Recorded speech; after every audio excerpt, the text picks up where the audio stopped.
Hello everyone, welcome back to my channel score maths 6 to 10। Class 10th math NCERT का solution करवा रहे हैं arithmetic progression, 5वां chapter exercise 5.2 question number 3 का 5वां last question. In the following AP find the missing term in the box. जो box दिया हुआ है, बॉक्स नहीं बनाए, हम ब्लैंक किए हुए हैं।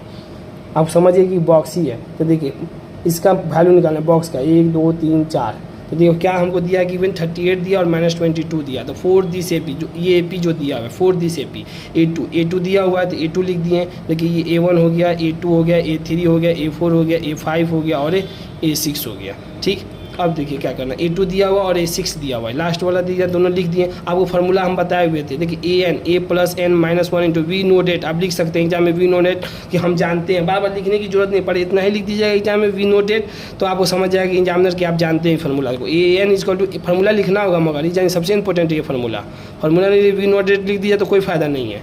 AN = A + n - 1 into D, तब यहाँ से वो समझ जाएगा कि आप डायरेक्ट लिख दिए A2 आपको बताया हुए डायरेक्ट लिख सकते हैं, क्योंकि यहाँ पर 2 वैल्यू पुट 2 - 1 तो कितना डी ही बचे था। A2 बराबर कितना A + D हो जाएगा। तो A2 का वैल्यू कितना था, A1 और 2 का वैल्यू 38, A + D। पहला इक्वेशन A6 बताया था, 1 6 है तो 1 घटा देना, क्योंकि यहाँ पर 6 - 1 कितना हो गया 5D हो गया। A + 5D बराबर A6 हो गया। तो A6 का वैल्यू देखिए कितना था -22, तो -22 लीजिए A + 5D। इक्वेशन 2 मान इलिमिनेशन मेथड आपको बता दें, इक्वेशन 1 इक्वेशन 2, इस A को या D को दोनों में से किसी को एलिमिनेट कर सकते हैं। कहेंगे A ईजी है, कहेंगे दोनों सेम है, सिर्फ साइन चेंज करना है। कहेंगे ये प्लस ये भी प्लस को माइनस में कर दिए, प्लस को माइनस में, अब माइनस को प्लस को, ये कट जाएगा -5 अब +D। तो घटाएंगे, क्या कि बड़ा साइन किसका वो साइन लिख देंगे, तो कितना हो जाएगा -4D। और 30 में 22 जोड़ेंगे तो कितना आएगा 60 आ जाएगा।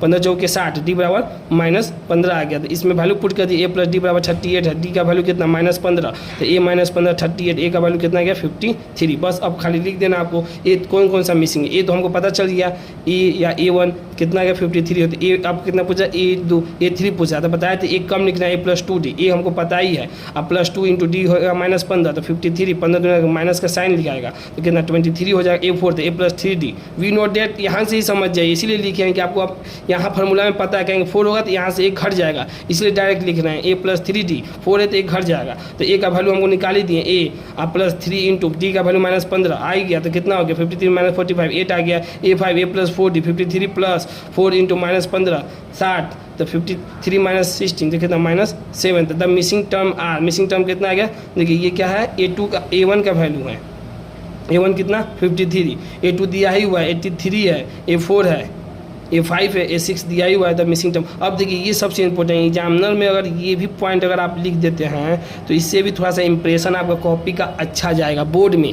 बोर्ड के पर्पज से बता रहे हैं। इसका मतलब होता है देयरफॉर, मतलब अब लास्ट आप इसको क्या कर रहे हैं, ख़त्म कर रहे हैं। जब आप लास्ट चीज़ को कभी ख़त्म करते हैं तो ये साइन लिखा जाता है देयरफॉर, मतलब इसलिए द मिसिंग टर्म R, इसलिए लिख दिए इसलिए मिसिंग टर्म R क्या है, इतना है, इतना इतना इतना। इसका मीनिंग होता है हिंदी में कंडीशन दिया जाती है। अब लास्ट में हम इसको समराइज कर रहे हैं देयरफॉर, मतलब इसलिए ये सिंबल है, ये लिख दीजिएगा तो और एग्जामिनर आपको बेहतर समझेगा। अगर आपको वीडियो पसंद आए इसे लाइक करें, चैनल को सब्सक्राइब करें और अपने दोस्तों को ज़्यादा से ज़्यादा शेयर करें। Thank you so much.